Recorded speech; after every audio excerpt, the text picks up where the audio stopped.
8번째 질문입니다.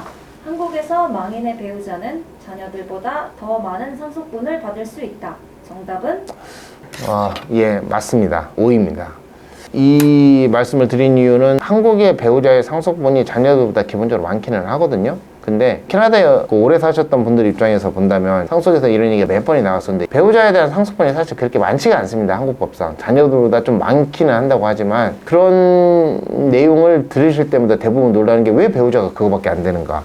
배우자가 당연히 가져야 하는 거 아닌가 이렇게 얘기를 하셨던 그 캐나다 고객분들이 많으셨거든요. 근데 어쨌든 한국법에 따르면 배우자가 자녀들보다 50%가 많기는 합니다. 이렇게만 얘기하면 뭔가 배우자가 자녀들보다 훨씬 많은 것 같은데 사실 이게 자녀가 많으면 많을수록 배우자의 상속분은 그만큼 떨어지거든요. 그러니까 자녀가 한 명이다 그러면은 그냥 3대2예요. 배우자하고 자녀의 법정 상속분은. 자녀가 2명이다 그러면 그냥 3대2대2 뭐 1대1대 1.5라고 하는데 그러면 자녀가 2명이면 배우자의 상속분은 한 41, 2% 정도 되는 거고 자녀가 3명이다 그럼 배우자의 상속분은 9분의 3이 되고 자녀들 1명당 9분의 2가 돼서 33%가 되는 겁니다. 그래서 자녀가 많으면 많을수록 뭔가 배우자는 당연히 절반 이상 받아야 하는 거 아닌가 법정 상속분이 그런 인식이 있을 수는 있는데 특히 캐나다나 미국에 거주하시는 분들 입장에서 본다면 근데 자녀가 많으면 많을수록 배우자의 상속분은 좀 줄어들거든요. 법정 상속분은. 그래서 뭔가 충분하지는 않은 것 같다는 그런 게 있고 그래서 실무적으로 본다면 만약에 이런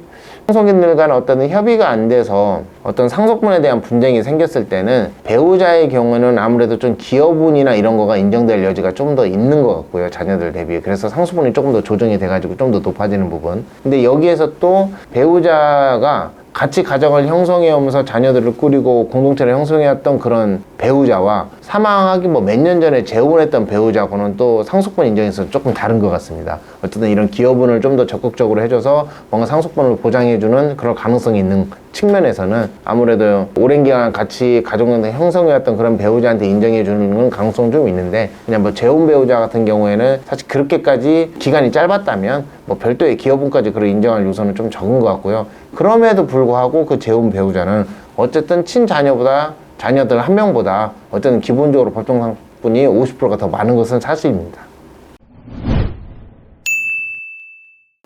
9번째 질문입니다. 생전에 어머니를 부양했던 자녀는 더 많은 상속재산을 받을 가능성이 높다? 정답은? 예, 정답은 단순하게 말씀드리긴 어렵지만 일단 뭐 O입니다. 근데 조금 더 부연 설명을 드리면 단지 부양만 했다고 더 많이 받는 건 아니고 아주 특별하게 부양을 해야 더 많이 받는 거거든요. 기여분이라는 게 인정이 돼서 이제 저희가 실제 어제 상담했던 사례인데 아버지가 돌아가신 이후에 한국에 있는 특정 자녀가 이제 본인이 모셨기 때문에 재산을 뭐 대부분 받아야 한다. 기여분이라는 걸 막 50% 이상 받아야 한다. 이렇게 주장을 하면서 뭔가 협의가 되지 않는 사안이었거든요. 근데 캐나다에 계신 상담했던 의뢰인분 입장에서 본다면 물론 물리적으로 캐나다에 떨어져 있으니 아버지가 돌아가시는데 옆에서 거들어주고 병원도 데려가고 뭐 하고 이런 거는 하고 싶어도 할 수가 없죠. 뭐 그런 한계는 당연히 있었고요. 그럼에도 불구하고 1년에 한 번씩 꼭 아버지 찾아뵙고 한국에 올 때마다 한 달 이상씩 지냈었고 매월 용돈도 보내드렸고 근데 거기에 비해서 한국에 있는 형제는 뭐 금전적으로 부양 책임을 다하거나 이런 부분에서는 상대적으로 좀 덜했거든요. 그래서 캐나다에 계신 의뢰인분들 입장에서 본다면 그렇게 일방적으로 상속분을 확 줄이고 막 기여분을 엄청 인정을 해야 한다 이렇게 얘기를 하는 게 좀 감정적으로도 좀 서운했고 어쨌든 자기는 그래도 멀리 있지만 뭐 용돈도 많이 보내드리고 그랬었는데 반대로 얘기한다면 어쨌든 그 형제는 사실 별다른 뭐 금전적 기여나 이런 건 없었거든요. 또 뭐 집도 아버지 집에 와서 살았고 생활비도 모든 걸 다 아버지 돈에서 다 냈기 때문에 아버지 통장에서 그래서 과연 그렇게 부양만 했다고 인정을 받을 수 있느냐 이런 부분인데 어쨌든 결론으로 그렇게 부양만 했다고 무조건 인정되는 건 아니거든요. 근데 특별히 부양했다면 그건 가능성이 있습니다.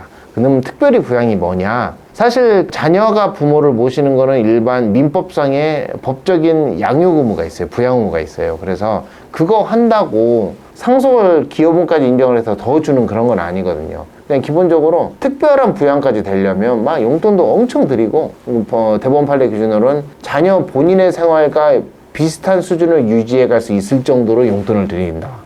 이런 내용이거든요.